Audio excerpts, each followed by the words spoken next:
واصحابہ یا نور اللہ۔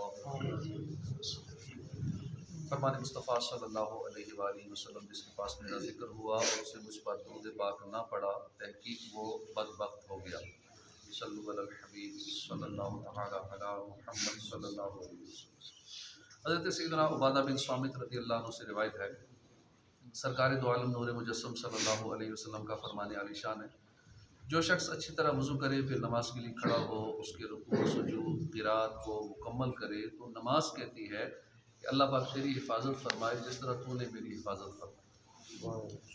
اسی طرح اس نماز کو پھر آسمان کی طرف لے جاتے ہیں اور اس کے لیے چمک اور نور ہوتا ہے، آسمان کے دروازے کھولے جاتے ہیں حتیٰ کہ اللہ کی بارگاہ میں اسے پیش کیا جاتا ہے، اور وہ نماز اس نمازی کی شفاعت کرتی ہے، اور اگر وہ اس کا رکوع سجود اور قرات مکمل نہ کرے تو نماز کہتی ہے کہ جس طرح تو نے مجھے ضائع کیا اللہ تجھے ضائع کرے۔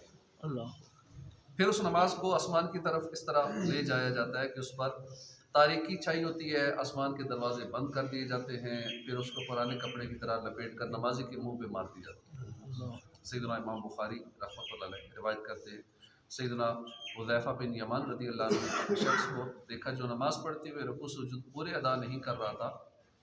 جب اس نے نماز پڑھ لی تو اس سے فرمایا تم نے کامل نماز نہیں پڑھی، اگر اسی نماز کی حالت میں انتقال کر جاؤ تو سیدنا محمد مصطفیٰ صلی اللہ علیہ وآلہ وسلم کے طریقے پر تمہاری موت واقع نہیں ہوگی۔ سنن نسائی کی روایت میں یہ بھی ہے کہ آپ نے پوچھا تم کب سے اس طرح نماز پڑھ رہے ہو؟ اس نے کہا 40 سال سے اس طرح نماز پڑھ رہا ہوں۔ آپ نے فرمایا تم نے 40 سال سے نماز ہی نہیں پڑھی، اور اسی حالت میں اگر تمہیں موت آ گئی تو دین محمدی پر نہیں مرو گے۔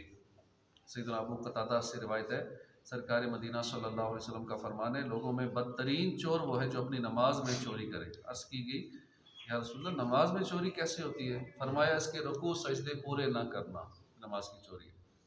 مفتی احمد یار خان اس حدیث پاک کے تحت فرماتے ہیں کہ مال کے چور سے نماز کا چور زیادہ برا ہے، کیونکہ مال کا چور اگر سزا پاتا بھی ہے تو اسے کچھ نہ کچھ نفع مال کی صورت میں ہوتا ہے، مگر نماز کا چور سزا پوری پائے گا، نفع کوئی نہیں۔ مال کا چور بندے کا حق مارتا ہے، نماز کا چور اللہ کا حق۔ یہ حالت ان کی ہے جو نماز کو ناقص پڑھتے ہیں، جو سرے سے پڑھتے نہیں ہیں ان کا حال کیا ہو۔ افسوس آج کل مسلمانوں کی بھاری تعداد نماز نہیں پڑھتی، جو پڑھتے ہیں ان کی اکثریت معلومات کی کمی کی وجہ سے صحیح طریقے سے نماز پڑھنے سے محروم رہتی ہے۔ تو نماز سیکھنی چاہیے، نماز صحیح پڑھنے کی کوشش کرنی چاہیے، نہیں معلوم تو پوچھنا چاہیے، سجدے کا طریقہ، رکوع کا طریقہ، واجبات، مفسدات وغیرہ وغیرہ، شرائط فرائض یہ سیکھتے رہنا چاہیے تاکہ ہماری نماز ٹھیک ہو جائے۔ اللہ پاک توفیق عطا فرمائے۔ الحمدللہ رب العالمین۔